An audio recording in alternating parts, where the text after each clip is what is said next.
বাংলা গানের সুরে গম গম করছে কলকাতার আকাশ বাতাস। কোথাও কোথাও আবার মাইকে ধ্বনিত হচ্ছে অঞ্জলির সময়সূচি বা পূজার মন্ত্রাচ্চরণ। সব মিলিয়ে খুশির আমেজে যেন সকাল সকাল নিয়ে উঠেছে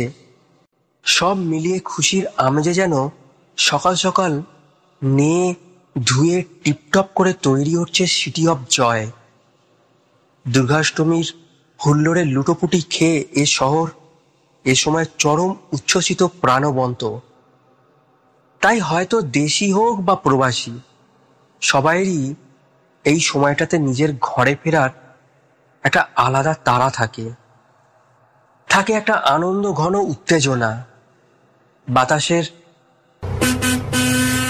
বাসের জানলায় বসে কথাগুলো ভাবছিল বছর 41-এর কুন্তল সেনগুপ্ত। তার আজ মোটেই বাড়ি থেকে বেরোবার ইচ্ছে ছিল না। নেহাত 9 বছরের পুরনো ল্যাপিটার বেশ ভালো দাম পাচ্ছে এক খরিদ্দারের কাছ থেকে, তাই বেরোনো। খরিদ্দার ছেলেটি অবাঙালি, প্রবাসী, আজ দুপুরেই কলকাতা ছাড়বে। তাই অগত্যা এই অষ্টমীর সকাল মাটি করে শোভাবাজার ছুটতে হচ্ছে কুন্তলকে। আসলে এখন আর বড় স্ক্রিনের ভারী ল্যাপি নিয়ে কলকাতা পুনে যাতায়াত করাটা পোষায় না কুন্তলের। এমনিতে বউ মেয়েকে নিয়ে বছরে 2 বার কলকাতা ফিরতে বড় লাগেজ হয়েই যায়। তার উপর এটার চাপ আননেসেসারি বলে মনে হয় ওর। যেখানে একটা দামি স্মার্টফোনেই আজকাল সব কাজ হয়ে যায়, সেখানে এই ঢাব্বা ইলেকট্রনিক্স আইটেম ব্যাকডেটেড। আর এভাবে ঘরের কোণে অবহেলায় ধুলোয় গড়াগড়ি খেয়ে ল্যাপিটার বয়সও বেড়ে যাচ্ছে দিনকে দিন। আধুনিকতায় পিছিয়ে পড়ছে ওটা টেকনোলজির দাঁড়িপাল্লায়। তাই ওটাকে ফেলে রাখাটা মূর্খামি। যা দাম পাওয়া যায় তাতেই ছেড়ে দিতে হবে ভেবেই এবার কুন্তল কলকাতা এসেছিল। তবেই খরিদ্দার ওকে সেই অনুপাতে অনেকটা বেশি তুষ্ট করেছে। এই আকর্ষণীয় অফারটা হাত থেকে যেতে দিতে চায় না কুন্তল। ফোনে জানিয়েছে খরিদ্দার ছেলেটি নাকি কলকাতা খুব কমই চেনে। দেখা করার জন্য শোভাবাজার মেট্রো সংলগ্ন একটা ল্যান্ডমার্ক দিয়েছে, সেখানেই লেনদেনের কাজ সম্পূর্ণ হবে। তাই বাড়ির পূজা ছেড়ে সকাল সকাল ল্যাপটপটা নিয়ে বেরিয়ে পড়েছে কুন্তল। শিগগিরই ফিরে এসে দুপুরেই আবার ফ্যামিলির সাথে বেরোবে দক্ষিণ কলকাতার দিকে ঠাকুর দেখতে। এত বছর তো মেয়ের স্কুলের শীত আর গরমের ছুটিতেই কলকাতায় আসা হতো। এবছর শীতে ওদের একটা ট্যুর প্ল্যানিং হয়েছে। তাই প্রায় 8 বছর পর ও কলকাতার পুজোয় সামিল হতে পারছে, মেতে উঠতে পারছে সেনগুপ্ত বাড়ির পূজাতেও। যদিও সে পূজাতে এখন আর 1.5 যুগ আগের মতো গমগমে আনন্দের আঁচ নেই। তখন ওর বাবারা 3 ভাই ভিন্ন ঘরে এক উঠোনে ছিলেন। বড় জেঠু দুর্গাষ্টমীতে ঘটা করে মায়ের পূজা করতেন। সারা বাড়িটার লোকজন আর ধূপ ধুনোর গন্ধে মোমো করত। আজ প্রায় 12 বছর হলো জেঠু মারা গেছেন, আর তারপর থেকে সে পূজার বুড়ি ছুঁয়ে রেখেছে মেজ জেঠু। বাড়িটির চৌয়াদিতে কাটা ছুরি চালিয়ে অংশভাগের নিজস্বতা। তবু এখনো পূজার অঞ্জলি দিতে সেনগুপ্ত বাড়ির সকল উপস্থিত সদস্যরা একসাথে হয় পূজাস্থানে। সেদিনের মতো সব রান্না বান্না হয় মেজ জেঠুর ছাদে। সবার ক্ষণিকের ক্ষুদ্র সংখ্যার মাথার সমষ্টি আজও এই দিনটাকে অন্য দিনের চেয়ে আলাদা রাঙিয়ে তোলে। বাসের জানালায় বসে কথাগুলো ভাবতে ভাবতেই কুন্তলের পকেটে ফোনটা বেজে উঠল।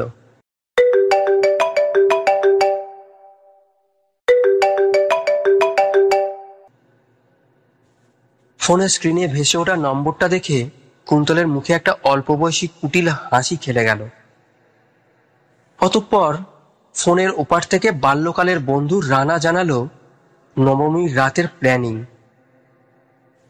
সব রকম জাত শব্দ সম্ভার সহযোগে ফুলটুস ফুর্তির আয়োজন করে রেখেছে বন্ধুরা। শুধু প্রবাসী বন্ধুর যোগদানের অপেক্ষা সেখানে। ফোনটা কান থেকে রাখতে রাখতে কুন্তলের চোখ পড়ল ওর সামনে দাঁড়িয়ে থাকা একটি অল্প বয়সী মেয়ের দিকে। মেয়েটির প্রায় অনাবৃত চিকন কোমরের সরু রেখার মতো ভাঁজগুলো যেন তার যৌবনকে সোচ্চার করে রেখেছে। দুটো চোখ দিয়ে তার নির্লজ্জ ভাবে চেটে পুটে নিয়ে কুন্তলের মাঝবয়সী মন হঠাৎই উত্তেজনায় টক বগিয়ে উঠল। রানার বলা আয়োজনগুলোর কাল্পনিক স্বাদ আহরণের তৃপ্তি যেন ওকে দ্রুত বেগে আগের স্বভাবগত খোলসে ঢুকিয়ে নিয়ে যাচ্ছে। মনে পড়ে যাচ্ছে অতীতের অসভ্য আনন্দগুলোকে। এমন সময় কুন্তলের কানে পৌঁছালো কন্ট্রাক্টরের তীব্র ঝংকার। দমদম দমদম দমদম দমদম এসে গেছে বাবু।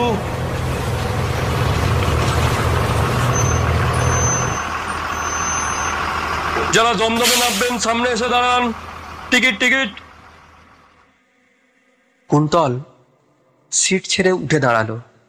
হাত ঘড়িতে দেখল প্রায় 10:30 বাজে। ছেলেটাকে 12টার সময় দেয়া হয়েছে। পূজা উপলক্ষে যশোর রোডে সকাল সকাল জ্যাম। ঠাকুর দেখার উচ্ছ্বাসে ভেসে যাচ্ছে সমস্ত কলকাতাবাসী। অষ্টমী বলে কথা।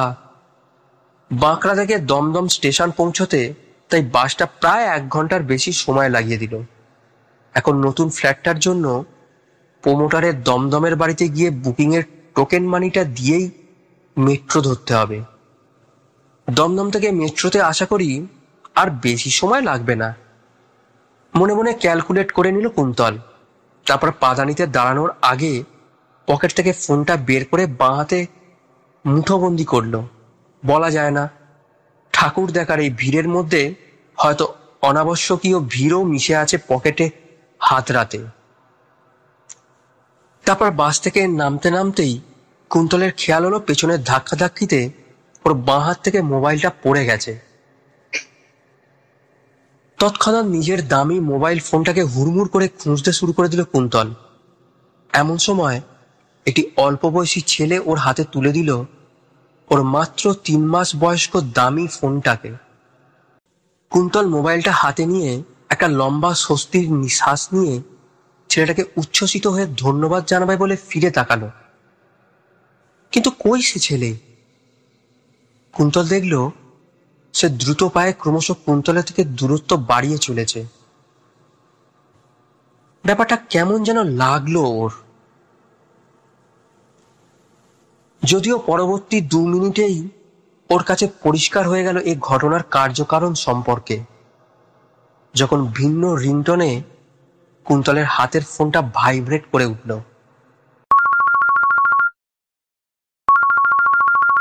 কতকটা ভ্যাবাচাকা খেয়ে কুন্তল দেখল স্ক্রিনে অচেনা নাম্বার।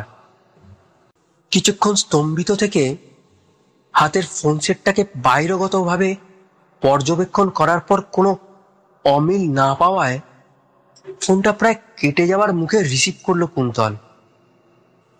ফোনের ওপার থেকে ভেসে এলো এক অচেনা বলিষ্ঠ পুরুষ কণ্ঠ। হ্যালো, মিস্টার কুন্তল সেনগুপ্ত বলছেন তো? হ্যাঁ, আপনি কে? বিস্ময় মিশ্রিত কণ্ঠে রেসপন্স করলো কুন্তল। আমি যেই হই না কেন সেটা আপনার কাছে এখন জানাটা ইন্টারেস্টেড নয়। তাতে সময় নষ্ট হবে। আপনার কাছে এখন সময়ের চেয়ে মূল্যবান কিছু নেই। অচেনা কণ্ঠেশ্বরে রহস্য স্পষ্ট। মানে? আপনার মেয়ে মিলিকে কিছুক্ষণ আগে 1 নম্বরের কাছে শিখা টেলার্সের সরু পথ থেকে একটা গাড়ি কিডন্যাপ করেছে। ও আপনার বউয়ের সাথেই ছিল। ঠান্ডা মাথায় জানালো সেই পুরুষ কণ্ঠ। হোয়াট? বিস্ময়, আতঙ্ক, উত্তেজনা সব মিলেমিশে একাকার কুন্তলের প্রশ্ন। ঠিকই শুনেছেন আপনি। আর একটা কথা মাথায় শুরু থেকেই গেঁথে নিন আপনি। আমার এক সাথী আপনার সাথে সেই বাসে ওঠার সময় থেকেই ছিল। আপনার সমস্ত গতিবিধি আমার সেই সঙ্গীর নজরাধীন। তাই কোনো রকম চালাকি না করে আমার কথাগুলো মন দিয়ে শুনুন। এসব কি হচ্ছেটা কি? আমার ফোন নাম্বারে এই রিংটোন কে ঠিক করলো? আর মিলিকেই বা কে তুললো? কেন তুললো? আমি আপনাদের কি ক্ষতি? কুন্তলার একগুচ্ছ হুড়মুড়িয়ে পড়া আলগোছা প্রশ্নগুলোকে মাঝপথে গুঁড়িয়ে দিয়ে কমান্ডিং টোনে বলে উঠল অচেনা কণ্ঠ, চুপ করুন। এখনই এত উত্তেজিত হবেন না। ওটা আপনার নয়, আমার ফোন। তবে সেট দুটো একই বলে আপনার তা মনে হচ্ছে। বাস থেকে আপনার ফোনটা পড়ার আগে আপনাকে পেছন থেকে ধাক্কা দেওয়া ছেলেটি ওটিকে বোতলে আপনার হাতে তুলে দিয়ে গেছে। এবার মন দিয়ে শুনুন। যত তাড়াতাড়ি সম্ভব নাগের বাজারের কাছে একটা লোকেশনে 1,00,000 টাকা নিয়ে চলে আসুন। বাকি শর্তের কথা ওখানেই হবে। কথা মতো চলবেন, নইলে নইলে মানে কি? হ্যাঁ, কি বলতে চান আপনি? আমার কাছে এখন এত টাকা নেই। কুন্তলের মেকি সাহসী কণ্ঠস্বর। ফোনটা দেখুন, হোয়াটসঅ্যাপে একটা ছবি যাচ্ছে। কুন্তল এবার তাড়াহুড়ো করে হোয়াটসঅ্যাপ চেক করে দেখল একটা লাল রঙের প্রিন্সেস ফ্রক পরা বাচ্চা মেয়ের ছবি। ছবিটা পেছন থেকে নেওয়া, যেখানে স্পষ্ট দৃশ্যমান যে বাচ্চাটি একটি কাঠের চেয়ারে বসে, যেখানে ওর হাত দুটো দড়ি দিয়ে পিচমোড়া করে বেঁধে রাখা আছে। তবে এই জামাটা কুন্তলের খুব চেনা। গত পরশু ওরা শপিং করতে গিয়ে একটা কিনেছিল মিলির জন্য। এবার যেন কেমন একটা অস্থির লাগতে লাগলো কুন্তলের সমস্ত শরীর। কেন কেউ ওর মেয়েকে এভাবে টার্গেট করেছে? এ শহরে বিগত 10 বছরে ওরা তো প্রায় থাকেইনি। কয়েকটা ছুটির সময় বাদে আর বাকিটা সময় তো পুনেতেই ছিল। ওর মেয়ে মিলিকেও তো কেউ ফ্যামিলির বাইরে তেমন চেনে না। তবে হ্যাঁ, আজ সকালে ও যখন বাড়ি থেকে বেরোচ্ছিল তখন ওর স্ত্রী বনিও রেডি হচ্ছিল। বলছিল এক ফাঁকে গিয়ে মায়ের জন্য বানাতে দেওয়া ব্লাউজগুলো আনতে শিখা টেলার্সে যাবে। মিলিকেও কি নিয়ে বেরিয়েছিল তাহলে? আর যদি তাও হয়, তো এসব পরিকল্পনার খবর তো ঘরের 4 দেওয়ালের বাইরে যাওয়ার কথা নয়। অন্য কেউ কিভাবে তা ভাবতেই ফোনে আবার ভেসে উঠল সেই অচেনা নাম্বার।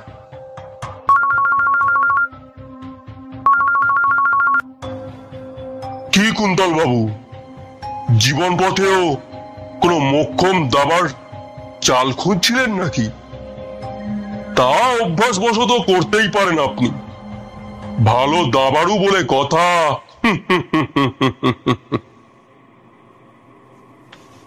কি আশ্চর্য! লোকটা ওর দাবা খেলার দক্ষতার কথাও জানে। অবাক হয়ে ভাববে কুন্তল। ফোনের ওপার থেকে আবার ভেসে আসে দৃঢ় কণ্ঠস্বর। আপনার কি ধারণা আপনি একাই দাবার বাজিমাতের চাল দিতে পারেন? আরে মশাই, আরো অনেকেই কিস্তিমাত করতে জানে। শুধু সময়রূপী গুটিগুলোকে সাজাতে গুছাতে অপেক্ষা করতে হয়। তারপর এক এক করে ছক কষে জাল পাততে হয়। আর হ্যাঁ, ভালো কথা, আপনার কাছের ওই সময় শব্দটা কিন্তু এখন আমার ঘড়ির কাঁটায় টিক টিক করে মাপকাঠির দিকে এগিয়ে চলেছে। বেশি সময় নিলে বোধহয় আপনার বিপদই বাড়বে। এমনিতে মিলিকে তো আমরা দারুণ দামে অনায়াসে পাচার করে দিতে পারবো। আপনি তো জানেন এই 10-11 বছর বয়সটা বড্ড আকর্ষণীয় অনেকের কাছে।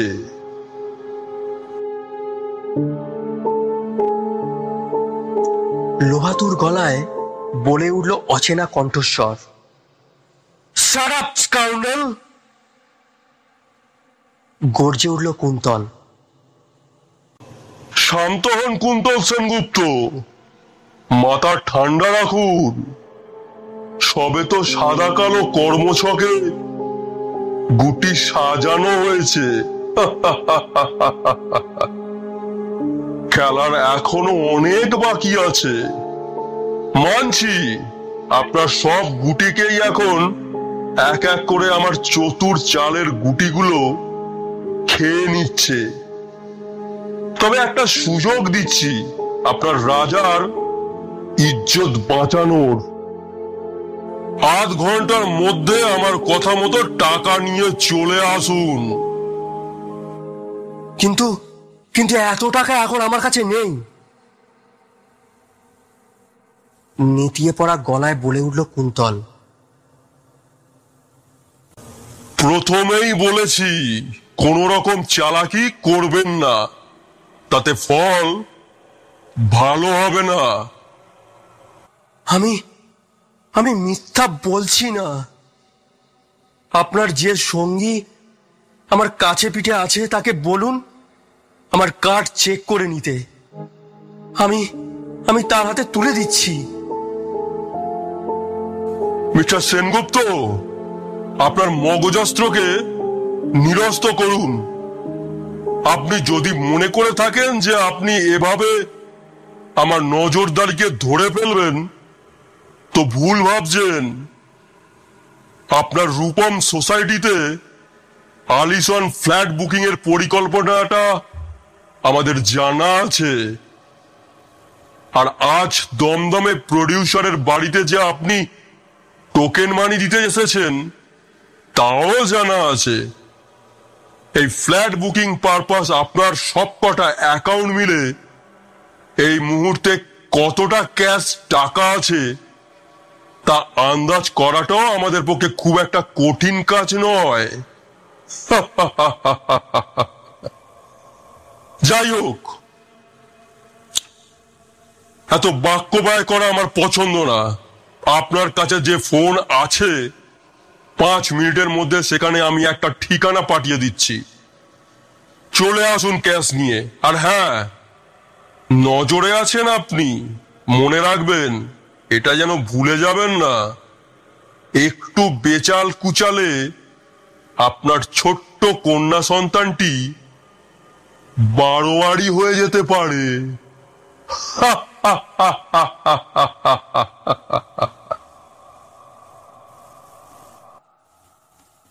ফোনটা অফ হয়ে যেতেই কুন্তলের বোধগম্য হলো যে ওর ব্যাগ মধ্যস্থ 25,000 টাকার কথাটাও যারা জানে তাদের সাথে বাক্য ব্যয় করাটা সত্যি সময়ের অপচয় করা আর কিছুই নয়। তাও কুন্তলের চোখ দুটো অসহায়ভাবে এদিক ওদিক ভিড়ের মধ্যে একবার দ্রুত চোখ বুলিয়ে নিল। উৎসব মুখর শহর আনন্দের ব্যস্ততায় হাবুডুবু খাচ্ছে তখন। সেখানে কারোর তীক্ষ্ণ নজর খুঁজে বের করা বড্ড কঠিন। তারপর যথারীতি হতাশ হয়ে কুন্তল ঢুকলো এটিএমে। টাকাগুলো ল্যাপটপের ব্যাগে ঢুকিয়ে এটিএম থেকে বেরোতেই ফোনে দেখলো লেখা আছে পরবর্তী গন্তব্যের ঠিকানা, আর নিচে লেখা আছে বাসে উঠে পড়ুন। কুন্তলের বুঝতে অসুবিধা হলো না যে ওর উপর নজরদারির কৌশলী দৃষ্টির ক্ষুরধার কতখানি। অতঃপর কৃতদাসের মতো ও পা বাড়ালো বাসের পাদানিতে। কিন্তু তখনও কুন্তলের কাছে সম্পূর্ণ অজ্ঞাত যে কিছুক্ষণের মধ্যে ওর সাথে আরো কি কি হতে চলেছে। কিছুক্ষণের মধ্যেই কুন্তল নাগের বাজারের আগের স্টপে নামলো বাস থেকে। বাসের ঠিক থেকে ভিড়ের মধ্যে কুন্তলের স্নগ্ধ চোখ বহুবার চেষ্টা করেও সেই পাহাদারকে খুঁজতে ব্যর্থ হয়েছে। শেষে সেই ঠিকানা খুঁজতে গিয়ে এক নাগের বাজারের দিকে বেশ কিছুটা হেঁটে রাস্তার বিপরীত ফুটের একটা নিরিবিলি কাঁচা রাস্তার নোংরা গলিতে ঢুকতে হলো। আর তখনই একজন পেছন থেকে ওর কোমরের কাছে কিছু একটা ঠেকিয়ে ধরে বলল, বাঁ দিকে মোড় নিন। তারপর একরকম ঠেলেই ঢুকিয়ে দিল একটা বাড়ির দরজা দিয়ে। বাড়িটাতে চোখ বুলিয়ে কুন্তলের বাসযোগ্য বাড়ি বলে মনে হলো না। একটা পুরনো আমলের ভাঙাচোরা বাড়ির কাঠামো দাঁড়িয়ে আছে যেন নড়বড়ের শরীরে। তখন কোথা থেকে একটা ভারী কণ্ঠস্বরের নির্দেশ এলো, ডান দিকের ঘরটাতে ঢুকুন। ডান দিকের ঘরটাতে ঢুকুন। কুন্তল সন্ত্রস্ত নজরে এদিক ওদিক দেখে দরজা ঠেলে ঢুকলো নির্দেশিত ঘরে। আর ঘরের ভেতরে চোখ যেতেই চমকে উঠল কুন্তল। এ কি, এ কেমন ঘর? সারা ঘরের দেওয়াল জুড়ে প্রায় নগ্ন নারীদের বিভিন্ন আকর্ষণীয় ভঙ্গিমারত বড় বড় পোস্টার সাজানো রয়েছে। আর ঘরটিতে রাখা এটি কাঠের চেয়ারে সাজগোজ করে বসে আছে এক মহিলা। তবে সে কুন্তলের দিকে পেছন দিক করে বসে রয়েছে, তাই তার বয়স আন্দাজ করাটা মুশকিল। এসব দেখে কুন্তলের মনের আশঙ্কা আরো দৃঢ় হলো। তবে কি সত্যি কিডন্যাপাররা বড় কোনো পাচার সঙ্গের সাথে যুক্ত? আর আর টাকা না দিলে ওর মেয়েকে ওরা... ভাবতে ভাবতে কুন্তলের সারাটা শরীর ঘর্মাক্ত হয়ে উঠল। চেয়ারে বসা মহিলা ততক্ষণে ছলনাময়ী হাসি হেসে বলছে, কেমন আছো কুন্তলদা? গলাটা যেন খুব চেনা পরিচিত বলে মনে হলো কুন্তলের। কিন্তু ওর সমস্ত চিন্তা জগৎ তখন হাজার দুশ্চিন্তা আর টেনশনের জাঁতাকলে ফেঁসে আছে। কিছুতেই যেন সেগুলোকে বশে আনতে পারছে না এককালীন যাদবপুরের ব্রিলিয়ান্ট স্টুডেন্ট কুন্তল সেনগুপ্ত। এমন সময় ফোনটাতে মেসেজ টোনে বেজে ওঠাতে খাঁচায় বদ্ধ পাখির ডানার মতো কেঁপে উঠল কুন্তলের বুকের বাঁদিকটা। পকেট হাতড়ে ফোনটা বের করে দেখল হোয়াটসঅ্যাপে লেখা আছে, সহসা বদনে মহিলার হাতে টাকাটা তুলে দিন। মাথায় রাখবেন, আপনার মুখে হাসিটা থাকা চাই, নইলে কিন্তু... বিরক্তিতে কুন্তলের মাথায় একগুচ্ছ কথা তখন ঘুরপাক খাচ্ছে। কিডন্যাপার কি আদৌ মানসিকভাবে সুস্থ? এসব বলার মানেটা কি? নাকি নিজের সামনে না এসে এই মহিলার মধ্যে দিয়ে টাকার লেনদেনটা সারতে চাইছে? কিন্তু তাতে ও কি করে শিওর হবে যে ওর মেয়েকে ওরা ছেড়ে দেবে? থমকে দাঁড়িয়ে এক মনে ভাবছিল কুন্তল কথাগুলো। ঠিক তখনই হাতের মুঠোয় ফোনটা বেজে উঠল।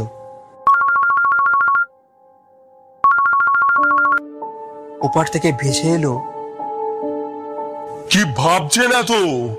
মেয়ের কথা? না মানে আমি তো কিছুই বুঝতে পারছি না, আমার মেয়ে কোথায়? কুন্তলের কিংকর্তব্য বিমূঢ় প্রশ্ন। আপনি আমাদের বাধ্য হলে মিলিকে ঠিক সময় বাড়ি পৌঁছে দেওয়া হবে। আপনাকে যেটা বলা হচ্ছে সেটা করুন। ফোনের ওপারে কড়া নির্দেশ। আমি 1,00,000 টাকা আনতে পারিনি। মানে এটিএম এর কিছু রেস্ট্রিকশন আছে তো, তাই সব মিলিয়ে 90,000। কুন্তলের অসহায় কথাটা মাঝপথে থেমে গেল একটা বাচ্চার করুণ কণ্ঠস্বরে। ছেড়ে দাও, ছেড়ে দাও আমায়।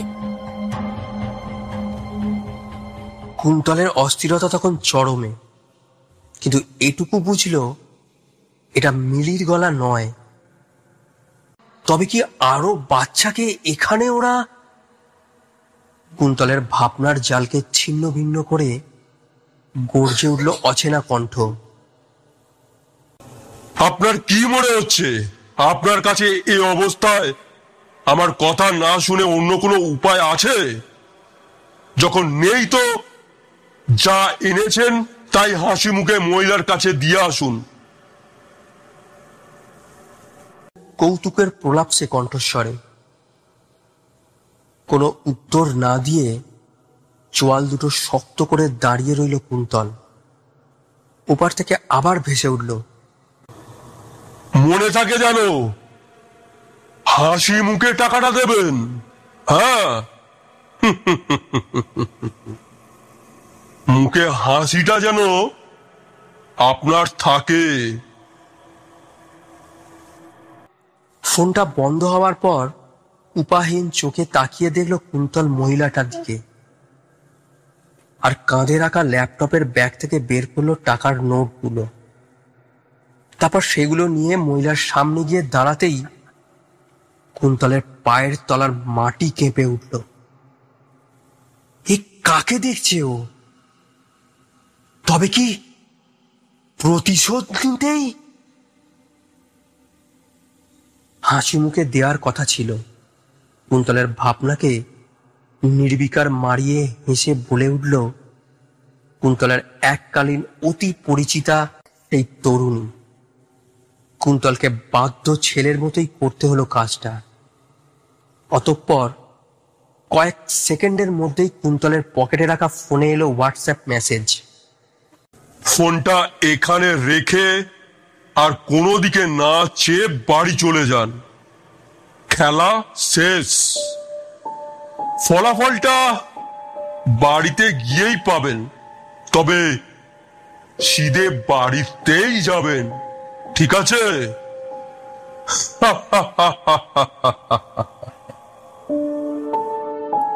কুন্তলের হাতে আর কোনো উপায় নেই। ফোনটা রেখে সুবোধ বালকের মতো ও বেরিয়ে এলো ওই বাড়ি থেকে। তারপরেই পুরানো ঘটনা মধ্যস্থ হিসাব নিকাশ ছিন্ন ভিন্ন করে মনে হঠাৎ একটা তাড়া অনুভব করলো কুন্তল। বাড়ি ফেরার তাড়া, মিলিকে দু চোখ ভরে দেখার তাড়া। দু চোখের পর্দায় ঘন ঘন ভেসে উঠতে লাগলো নিজ আত্মজার কোমল মুখটা। কানে বাজতে লাগলো আদর ভরা ভরসা রাখা সেই ডাকটা, পাপ্পা। তারপর দ্রুত পায়ে বড় রাস্তায় উঠেই বাস ধরল কুন্তল। বাড়ি ফেরার পথটা যেন অনাবশ্যক লম্বা মনে হচ্ছিল কুন্তলের। বাঁকড়াতে নামতেই একটা বাচ্চা ছেলে ওর হাতে একটা ফোন দিয়ে বলল, একজন আমায় এটা আপনাকে দিতে বলল। কুন্তল ফোনটার দিকে চেয়ে দেখল স্ক্রিনে ওর আর মেয়ের আদর ঘন ছবি, আর ভেবে অবাক হলো যে এই ঘন্টার উত্তেজক টানাপোড়েনে ও নিজের ফোনের কথা একেবারেই ভুলে গিয়েছিল। সমস্ত মাথা জুড়ে একটা চিন্তা যেন তাড়া দিচ্ছিল ওকে। শীঘ্র নিজের বাড়িতে ফিরতে হবে। কিন্তু তখনও কুন্তলের জানা ছিল না যে কি ভবিতব্য ওর নিজের বাড়িতে অপেক্ষা করে রয়েছে।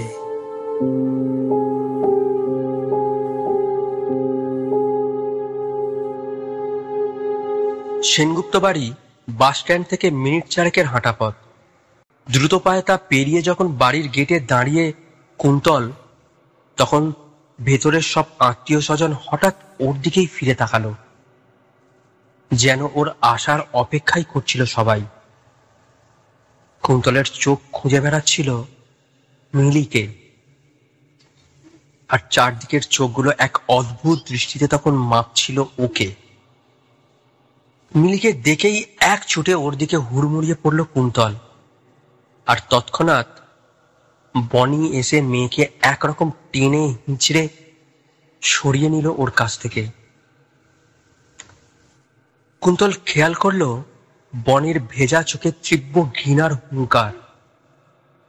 কিছু বলতে যাওয়ার আগেই বনি একগুচ্ছ ছবি ছুঁড়ে দিল কুন্তলের মুখের ওপর আর গর্জে উঠল, আর কত নিচে নামবে তুমি? বিয়ের পর থেকেই একটু একটু করে বুঝেছিলাম তোমার নোংরা মনটাকে, আর অনুভব করেছিলাম তোমার নোংরা চাহিদার চোখ দুটোর নজরকে। বেশ কয়েকবার কলকাতায় এসে টেরও পেয়েছিলাম তোমার বাল্য বন্ধুদের সাথে সময় কাটানোর উত্তেজনার আদতে কি। তাও ভেবেছিলাম মেয়ে বড় হতে হতে শুধরে যাবে, কিন্তু বলে না কুকুরের ল্যাজ 12 বছরও সিধে হয় না। তুমিও তাই আজও ফোন সুইচ অফ করে নোংরা ফুর্তিতে মেতে উঠেছিলে সকাল সকাল। কুন্তল ততক্ষণে উল্টে পাল্টে দেখে নিয়েছে ওর দিকে ছুঁড়ে দেওয়া ছবিগুলো। ওর আর বুঝতে বাকি নেই যে ওর ওই ঘরে থাকা সময়টাতে কিভাবে ওকে ক্যামেরা তাক করেছিল। সমস্ত পরিস্থিতির ছবিগুলোকে অসাধারণ দক্ষতায় অশালীনতার ইঙ্গিত রেখে তোলা হয়েছে। কোথাও ও সেই পরিচিতার মুখ নেই। আছে দেহের পশ্চাৎ ভাগ, আর আছে কুন্তল সেনগুপ্তের সম্মুখ দিক, পা থেকে মাথা অবধি। ছবিগুলোতে পেছনের দেয়ালের দৃশ্যের সাথে সম্পূর্ণ নগ্ন লাগছিল কুন্তলের মান সম্মানকেও। সর্বোপরি এক বাজারি পরিবেশে এক মহিলাকে হাসি মুখে টাকা দেওয়ার দৃশ্যটি আরো সাহায্য করেছিল কুন্তলকে খোলামেলাভাবে বেয়াব্রুব হতে। তবে একবার বনির দিকে অসহায়ভাবে তাকিয়ে বলে ওঠার চেষ্টা করলো কুন্তল, তুমি তুমি তুমি যা ভাবছো তা নয় বনি। আমায় আমায় কেউ বলেছিল মিলিকে নাকি। তোমার ওই পাপ মুখে আমার মেয়ের নামটা শুনতে চাই না কুন্তল। তুমিও ধারের কাছেও আসবে না কোনোদিন। নরকও বোধ হয় শুদ্ধ তোমার চেয়ে। ঘৃণাসূচক কথাগুলো তাচ্ছিল্য ভরে নিজের স্বামীর দিকে ছুঁড়ে দিয়ে মেয়ের হাত ধরে ভেতরের ঘরে চলে গেল বনি। চারদিকে চোখ বুলিয়ে কুন্তল বুঝল সবার ঘৃণাভাজন দাঁড়িয়ে রয়েছে ও এই মুহূর্তে। অবিশ্বাসী নজরগুলোতে ঘৃণার ছাপ স্পষ্ট। শুধু এক কোণে দাঁড়িয়ে কাঁদছে ওর মা। এরপর মাথা নিচু করে বেরিয়ে যেতেই কুন্তলের চোখে পড়ল হাতে রাখা শেষ ছবিটার উপর। সেখানে বড় বড় করে লেখা আছে, কিস্তি মাত।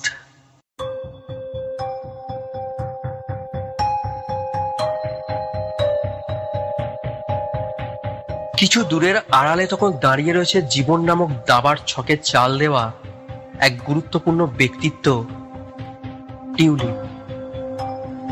সম্পর্কে কুন্তলের বড় জ্যাঠার নাতনি হয়েছে।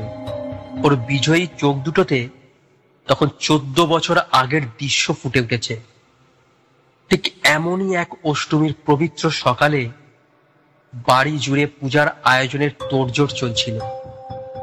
সকাল সকাল স্নান সেরে এসে নতুন জামা পরে দাদুর দালানে বসে টিউলিপের এই দিনের প্রিয় কাজ ছিল পদ্ম ফোটানো।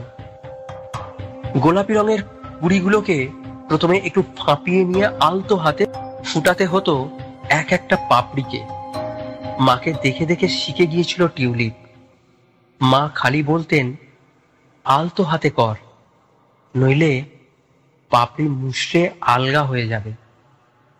কিন্তু সেদিন যে সবার অলক্ষ্যে ওর মনের কোমল বিশ্বাসের পাপড়িগুলোকে কেউ পিষে দিয়েছিল, ওকে আলগা করে দিয়েছিল জীবন স্রোতের মূল ধারা থেকে, তা কারোর নজরেই পড়েনি।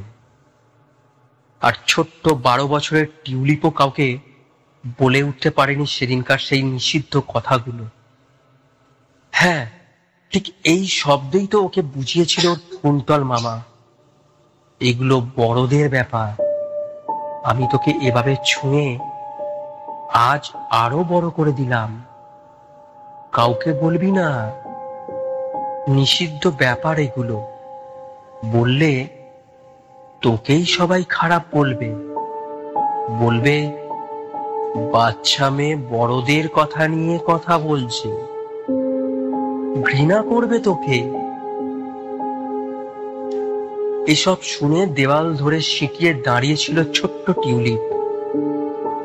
কাকেই বা কি বলতো ওর সেই প্রিয় মামা, যে কিনা ওকে দাদু বাড়ি এলেই বাইকে করে গায়ে গা লাগিয়ে এয়ারপোর্ট ঘুরিয়ে আনে, ফুচকা খাওয়ায়, বেলুন কিনে দেয়, দাবা খেলা শিখিয়ে ওকে দারুণ এক দাবাড়ু গড়ে তোলার স্বপ্ন দেখায়। সেই মামাই কিনা ওকে অষ্টমীর অঞ্জলির পর ছোট দাদুর নতুন তৈরি হওয়া দোতলার ঘরে নিয়ে গিয়ে আদরের নাম করে নোংরা খেলায় মেতেছিল। মামার মতো একটা আদ্যপান্ত ভদ্র ব্রিলিয়ান্ট স্টুডেন্ট ছেলের বন্ধ দরজার আলারের রূপটাকে তো কেউ বিশ্বাস করবে না। আর টিউলিপ তো তখন সঠিক অর্থে বুঝতেও পারেনি ওর সাথে কতটা খারাপ কিছু হয়েছিল। শুধু একটা গা ঘিনঘিন করা মনোভাব নিয়ে ছুটে এসেছিল ওখান থেকে। ওর মাথাটাকে জাপটে ধরেছিল না বুঝে ওঠা কথা আর কাজের মধ্যস্থ জটিলতার প্যাঁচ। দাদুর দালানে তখন যজ্ঞের ধোঁয়ায় আবছা দুর্গা মায়ের মুখ। সেদিন থেকে দাদুর বাড়িতে আসার নামেই আড়ষ্ট হয়ে থাকতো টিউলিপ। তবে সঠিক ব্যাপারটাও বুঝেছিল তারও প্রায় 2 বছর পর।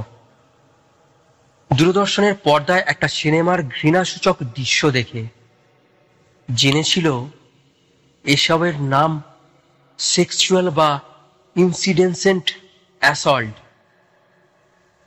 সেদিন সারা দিন কেঁদেছিল টিউলিপ। ততদিনে ওর থেকে প্রায় 14 বছরের বড় ওর প্রিয় মামাটির বিয়ে হয়ে গিয়েছিল। সে বিয়েতে গিয়েও এক কোণে আড়ষ্ট হয়ে বসেছিল টিউলিপ।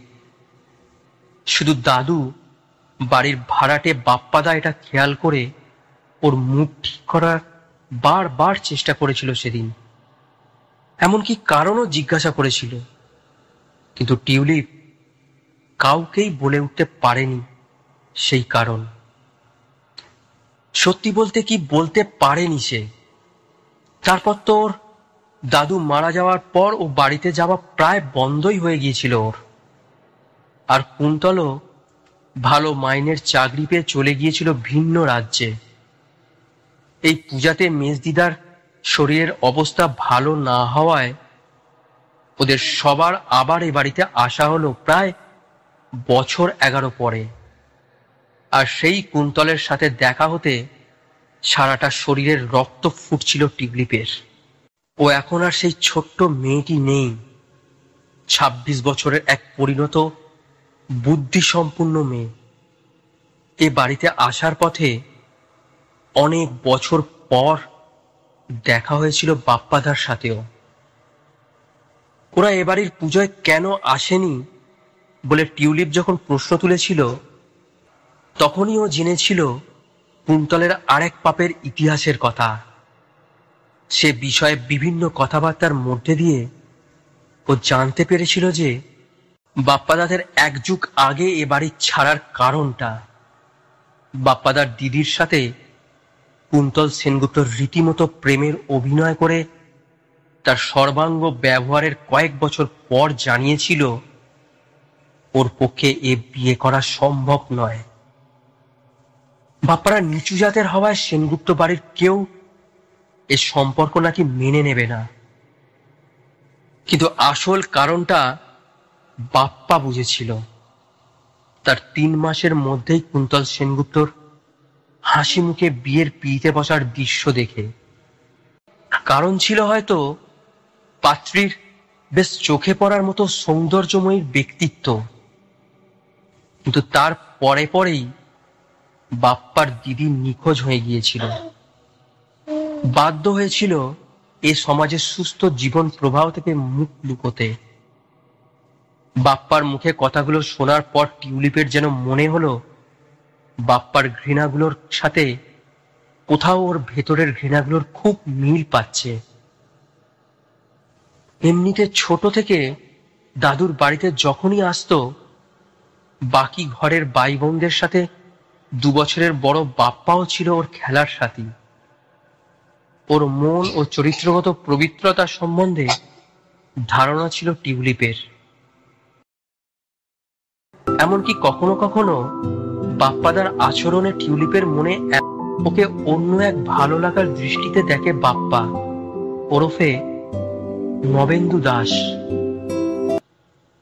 তারপর কতকটা পরিকল্পনা বিহীন ভাবেই টিউলিপ বলে দিয়েছিল বাপ্পাকে প্রায় 1.5 যুগ আগে ওর সাথে হওয়া ঘৃণ্য ঘটনাগুলোর কথা। সেগুলো শুনবার সময় বাপ্পার স্মৃতিতে জলজল করে উঠল কুন্তলের বিয়ের দিনের ঝলমলে বিয়ে বাড়ির এক কোণে বসে থাকা টিউলিপের আড়ষ্ট দৃশ্য। অতঃপর প্রতিশোধের মিলিত আগুনে ঝলসে উঠল কয়েকটা মিলিত দাবার চালের মতোই পরিকল্পনা। এই পুরো ব্যাপারটাকে সাজাতে অবশ্য বাপ্পার 2 বন্ধু খুব উপকার করেছিল ওকে। ওদের মধ্যে একজন বাপ্পার দিদির খোঁজ জানত এত বছর ধরে, আর সেই সূত্রে বাপ্পাও যেত ওর দিদির কাছে, কিন্তু গোপনে। সমাজের নিয়মের বাইরে একবার অসতর্ক পা ফেললে তাকে যে আলোর জীবনে ব্রাত্য হয়ে যেতে হয়।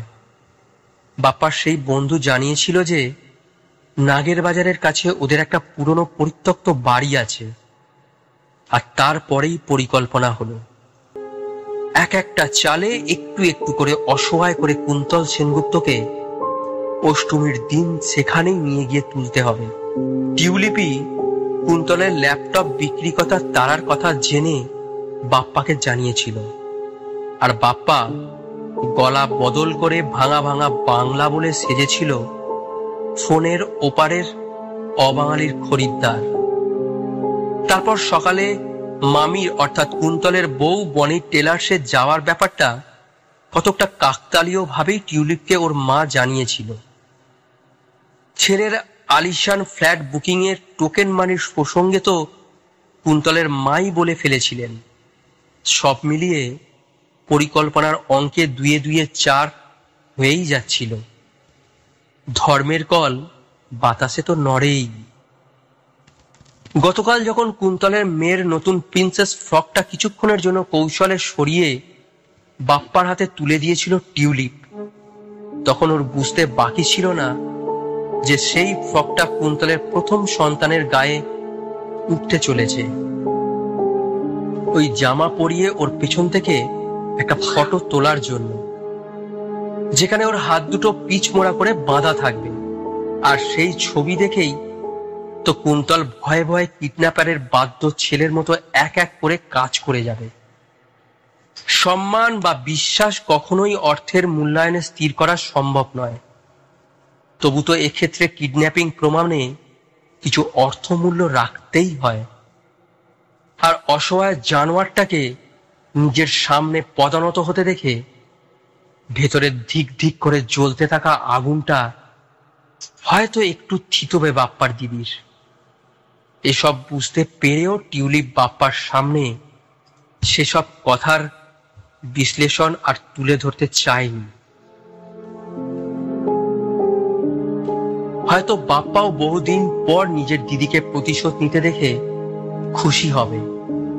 সে খুশির আগাম উচ্ছ্বাস বাপ্পার নীরব চাউনিতে ঝলকাচ্ছিল। অতঃপর অষ্টমীর সকাল থেকে কুন্তলের পিছু করতে থাকে বাপ্পার এক বন্ধু। সেই বাস থেকে নামার পথে বাপ্পার কেনা একরকমই সেটটা হাত বদল করে দিয়েছিল কুন্তলের ফোনের সাথে, আর বাপ্পা থেকে যায় ভাঙাচোরা বাড়িটির লোকেশনে। একটা ফোনে কুন্তলের সাথে ক্রমাগত যোগাযোগ করতে থাকে ভারী গলায়। আর সমস্ত পরিকল্পনা মাফিক কুন্তল যখন ওই বাড়িতে ঢোকে, তখন ওর বড় মেয়ের গলায় কথা বলার কথাগুলোর রেকর্ড শোনানো হয় ওকে। তাতেই আদতে ভয় পেয়ে গিয়েছিল ওর নিজের বাবা, তবে অন্য সন্তানের নিরাপত্তার খাতিরে। সব মিলিয়ে টিউলিপ আর বাপ্পার পরিকল্পিত ছকে কুন্তলকে একরকম বাধ্য করতে পেরেছিল ওরা। টিউলিপের মনে পড়ে যাচ্ছিল কুন্তলের সাবধান বাণীগুলো। আজকের কথা কাউকে জানাস না কিন্তু, তাতে তোকেই সবাই খারাপ বলবে। পূজার আনন্দ ছেড়ে কোন আনন্দে পেতে আমরা ঘরে এসেছিলি, এটাই ভাববে সবাই। ভাববো লোকজন কি বলবে তোকে।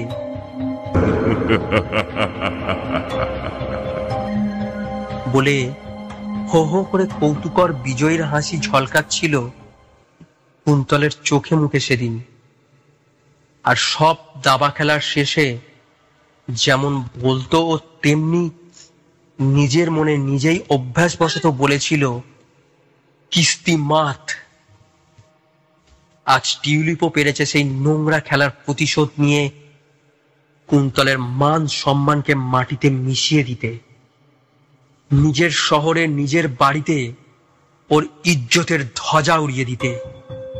টিউলিপের স্বাদ হচ্ছিল আজ কুন্তল সেনগুপ্তের কাছে কানে গিয়ে ঠোঁটের উপর আঙুল রেখে ফিসফিসিয়ে শাসিয়ে বলে এসে, কাউকে বলো না, এসব নিষিদ্ধ ব্যাপার।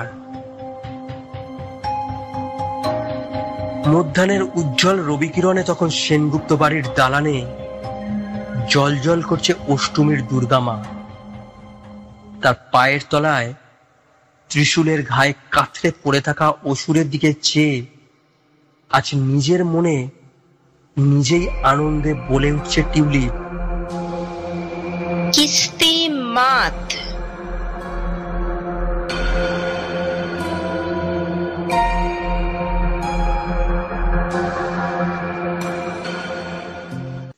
এতক্ষণ শুনছিলেন একটি রহস্য ও রোমাঞ্চকর থ্রিলার স্টোরি, কিস্তি মাত। আবার আমরা ফিরবো সামনের সপ্তাহে ঠিক এইরকমই আরো একটি রোমাঞ্চকর গল্প নিয়ে। আমাদের চ্যানেলের গল্প যদি আপনাদের ভালো লেগে থাকে, চ্যানেলটি সাবস্ক্রাইব করুন ও শেয়ার করুন আপনার প্রিয় মানুষজনের কাছে। অবশ্যই আমাদের সাহায্য করবে এগিয়ে নিয়ে যেতে চ্যানেলটিকে